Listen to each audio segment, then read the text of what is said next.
Aujourd'hui, je vais te montrer comment faire une crème végétale maison avec un seul ingrédient. Et avec exactement la même base, on va obtenir deux textures différentes.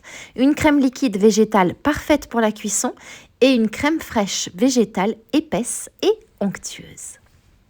C'est typiquement le genre de recette qui change tout quand on cuisine végétal ou sans soja, sans produits industriels, sans additifs. Une alternative simple à la crème animale que tu peux utiliser dans les pâtes, les gratins, les sauces, les soupes et même certaines préparations sucrées. Pour gagner du temps, je prends directement 200 g de noix de cajou parce que je vais faire les deux versions. Si tu ne veux en faire qu'une seule, tu peux simplement diviser les quantités par deux. Je mets donc mes 200 g de noix de cajou dans un saladier et je les recouvre d'eau chaude pendant 30 minutes. Si tu utilises de l'eau froide, laisse-les tremper toute une nuit. Le trempage est vraiment important, d'abord pour la digestibilité, il aide à activer les enzymes naturelles et rend les noix de cajou beaucoup plus faciles à digérer. Ensuite, pour la texture, une noix bien hydratée va se mixer beaucoup plus finement. Et il y a aussi un côté très concret, l'eau devient trouble, ce qui montre qu'on élimine certaines impuretés. Donc oui, ce n'est pas une étape à sauter. Une fois trempée, j'égoutte bien et je divise en deux portions de 100 g. Pour la crème liquide à gauche, j'ajoute 200 ml d'eau. Et je précise bien que je ne compte pas l'eau comme un ingrédient.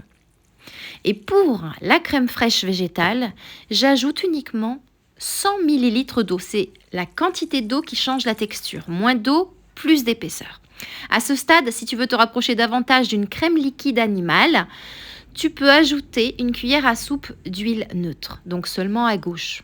Pourquoi ? Parce que la crème liquide animale contient naturellement plus de matière grasse. En ajoutant un peu d'huile, tu augmentes légèrement le taux de gras, ce qui donne une texture plus riche, plus enveloppante en bouche, mais c'est complètement facultatif. Je verse le contenu du bol de la crème liquide végétale dans un blender puissant. Je mixe pendant environ 30 secondes, parfois un peu plus selon la puissance du blender.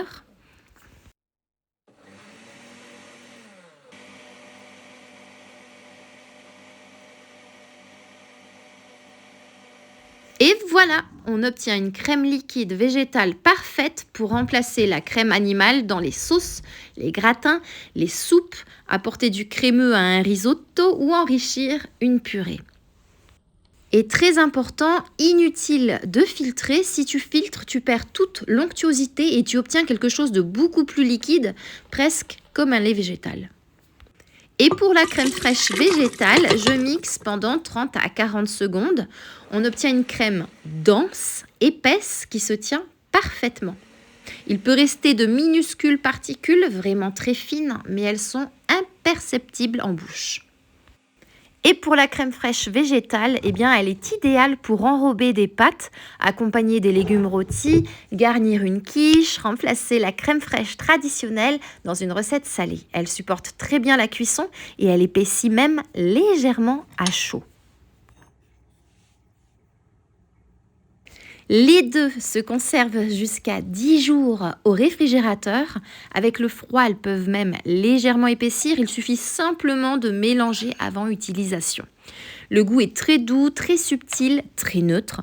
La noix de cajou ne domine pas et c'est ça qui est intéressant. Beaucoup de personnes ne réalisent même pas qu'il s'agit d'une crème végétale fait maison.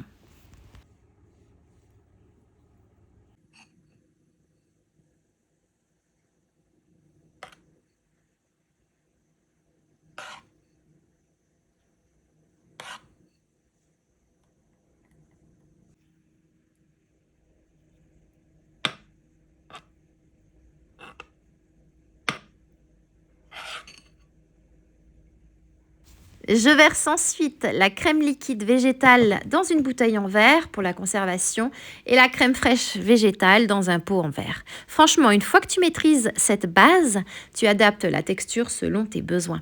Plus fluide, plus épaisse, plus riche, tout est modulable. C'est simple, naturel et c'est vraiment délicieux. Et ici, voici l'utilisation de la crème fraîche végétale dans des pâtes. Merveilleux.